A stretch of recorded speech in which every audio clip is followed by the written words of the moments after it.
ជំរាបសួរបងប្អូនទាំងអស់គ្នាថ្ងៃដែលខ្ញុំចង់បង្ហាញបងប្អូនទាំងអស់គ្នាពីរបៀបធ្វើនំខេករសជាតិស្លឹកតើយចាអញ្ចឹងនំខេករសជាតិស្លឹកតើយហ្នឹងយើងមានស្លឹកតើយចំនួន5ស្លឹកមក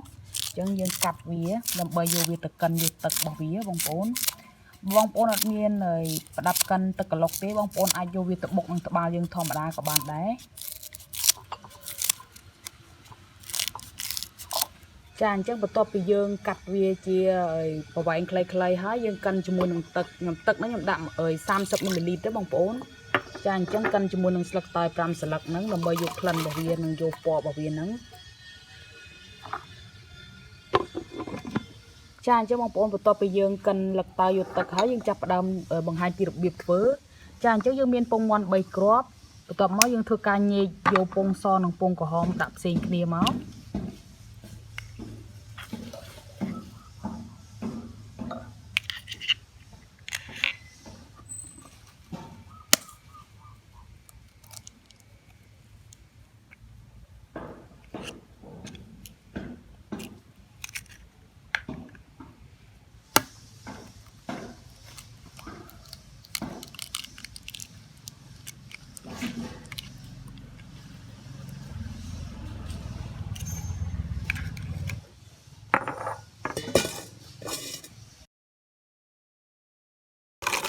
ចាអញ្ចឹងយើងចាប់ផ្ដើមវាយពងក្រហម3គ្រាប់ជាមួយនឹងស្ករស35 ក្រាមចូលគ្នាបងប្អូន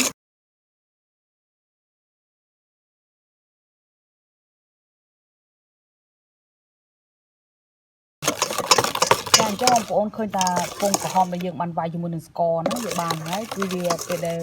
យើងវាយដល់កម្រិតវាគឺវាឡើងសហើយវារាងខាប់អញ្ចឹងបងប្អូនចាអញ្ចឹងយើងទុកវាមួយឡែកចាអញ្ចឹងបងប្អូនបន្ទាប់ពីយើងវាយពងក្រហមហើយយើងចាប់ផ្ដើមវាយពងសម្ដងចាអញ្ចឹងពងសហ្នឹងគឺដូចមានចំនួន3គ្រាប់បងប្អូនជាមួយនឹងស្ករស35 ក្រាមចាអញ្ចឹងយើងធ្វើការវាយវាឲ្យវាឡើងខាប់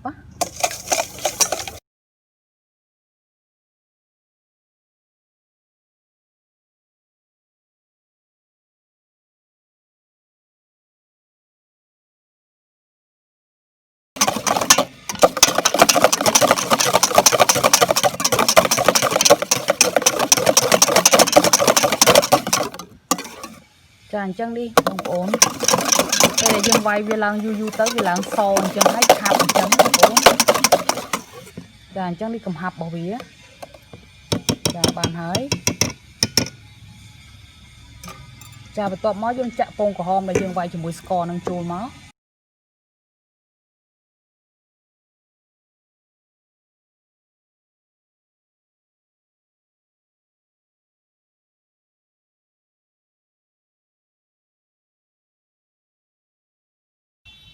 ចាបន្ទាប់មកយើងដាក់ម្សៅចូលមកចាម្សៅនឹងចំនួន70 ក្រាមបងប្អូនចាអញ្ចឹងម្សៅនឹងម្សៅធ្វើនំខេកចំនួន70 ក្រាមអញ្ចឹងយើងរែងវាបើសិនជាយើងអត់រែងវាទេម្សៅយើងរបស់យើងវាគ្រាប់ដុំអញ្ចឹងបងប្អូនអញ្ចឹងវាពិបាកក្នុងការលាយជាមួយនឹងពងមាន់ដែលយើងវាយហើយហ្នឹងអញ្ចឹងយើងធ្វើការរែងមកដើម្បីឲ្យម្សៅរបស់យើងវាម៉ត់ណាចាបន្ទាប់មកយើងដាក់ប្រេងឆារបស់យើងនឹងចំនួន50 មីលីលីត្រចូលមកអញ្ចឹងយើងកូរវាចាអញ្ចឹងពេលយើងកូរគឺយើងធ្វើការកូរថ្នមបងប្អូនយើងអត់កូរខ្លាំងពេកទេបើមិនអញ្ចឹងពងមាន់ដែលយើងវាយនឹងវាស្រកចាបន្ទាប់មកយើងដាក់ទឹកស្លឹកតើយដែលយើងបានកិនដំបូងនឹងចូលមក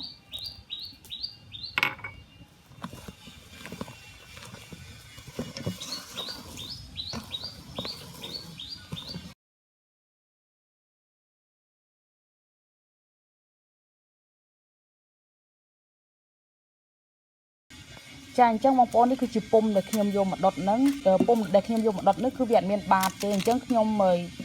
ធ្វើបាតវាជាមួយនឹងกระดาษសម្រាប់ដុតត្រីបងប្អូនអញ្ចឹងយើងយកវាមកបិទវាដើម្បីធ្វើបាតណាហើយមួយទៀតគឺយើងយកกระดาษសម្រាប់ដុតនំរបស់យើងហ្នឹងយកមកលាបខ្លាញ់ឬក៏បានលាបប៊ឺក៏បានដើម្បីបិទនៅលើពុំរបស់យើងពេលដែលយើងដុតទៅពេលដែលយើងចាក់ម្សៅចូលហើយពេលយើងដុតវាងាយស្រួលក្នុងការយើងដកវាចេញពីពុំអញ្ចឹងវាអត់ជាប់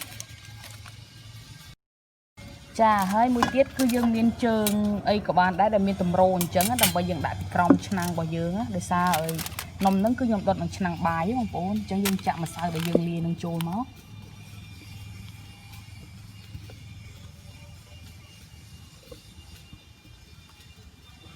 จานจังเลยขนมกาเฟิร์นมนี่คือยมดดหนังฉนังบายจังเฮ้ยนี่คือจะฉนังได้ยมมาดดนั่นคือยังเมียนฉนังได้เมียนสเปียบกลางจังบางปอน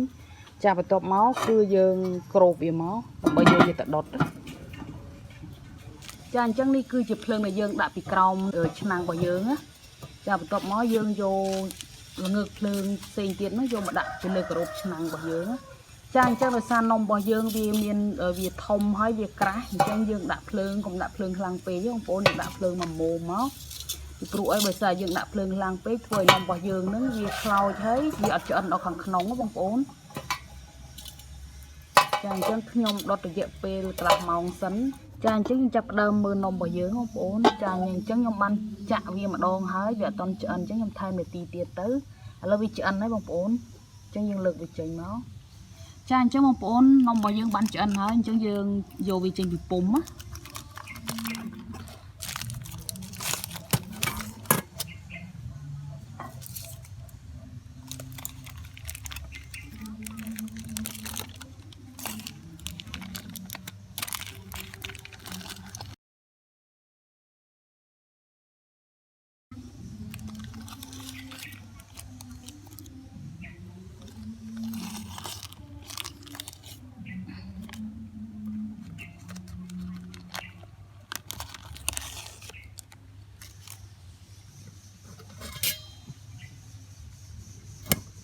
จานจังตุกเวติเจสันมองปน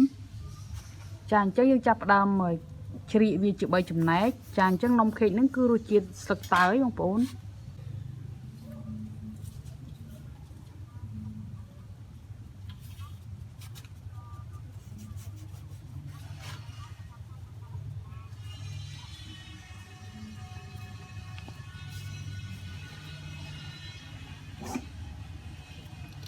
จานจังมองปนประตอบปียังเทอนมเทอไออาหารยังจับดามเทอตึกสกอบอกวิจานจังปีโปรเปอะไรยังเทอนมนั่นยังตระกาไอเรียกตึกสกอวิดำใบของอันนมยังสงูดะจังยังดัดตึกปีโรยจมวยนังสกอซอมโรยบางปนจานจังยังถูกกระดำโจกนี่ไอปูจานจังบางปนตึกสกออะไรยังดำน้องวิปูให้บางปนจังยังออยวิปูพายจีปีเนี่ยตีเตียดไอเตอร์จานจังบานấyจานจังมองปนประตอบไปยังดำตึกสกอฮะยังจับประดามไวครีมมะจานจังครีมนั่นคือยังโยครีมปลายมะครีมแต่เมรูจิตปลายมะบางปนจังบางปนตัวติงเนื้อซาตัวเนื้อบางปนก่อนแต่ปรับเกธาติงครีมปลายมันจังเตอร์เกเอาครีมปลายมาเลยจานจังครีมปลายนี่ไปแต่ยังไวยูเตอร์เวลาเนาะบางปนเวลาหักปะยังไวเวลาหักกันเนาะ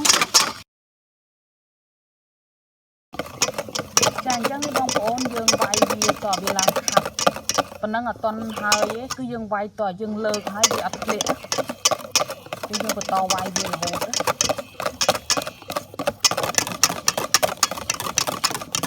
จานจังนี่บางปนบานหายคือยังเลิกเมาส์คือเวียนแบบนี้จ้าบานấyจานจังบางปนต่อไปยังดดนมจันหายยังจับเดิมดักสโนบอกวิจานจังนมนั่นคือรูจีสไตล์บางปนจานต่อมายังเรียบตึกสกอร์ได้ยังบันดำหายนะบางสันจะยังเรียบตึกสกอร์เต้นนมบ่ยังปกติสมูทหายเวียอันมีสนามมั้งบางปนจังหายยังเรียบตึกสกอร์ดำใบเวียนมบ่ยังก็บ่ยังสมูทนะจานต่อมายังดักครีมปลายนี่ยังบานไวเวียขาไปจานจังยังเรียบตัวเลยสปองบ่ยังนั้น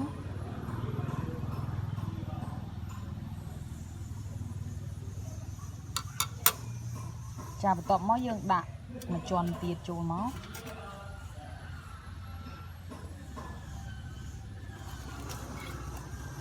จานต่อมายังเรียบตึกสกอร์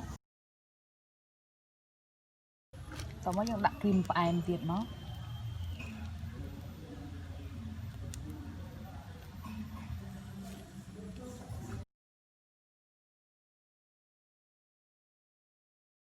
จ យើងដាក់មួយជាន់ទៀត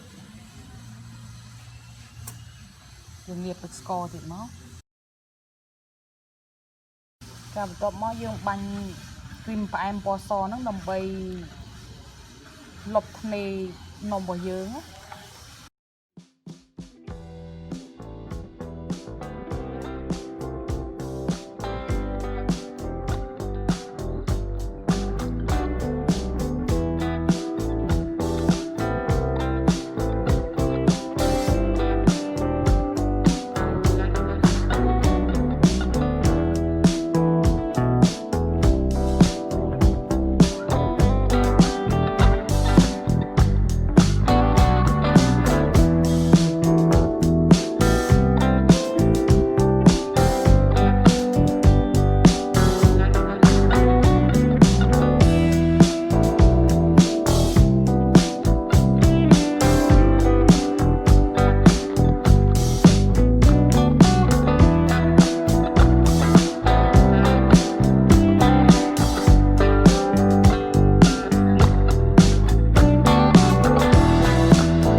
ចាអញ្ចឹងបន្ទាប់ពីយើងបាញ់គ្រីមផ្អែមហើយយើងចាប់ផ្ដើមយកកាត់ផ្លែឈើដុំហ្នឹងយកមកតុបតែងលើខេករបស់យើងណា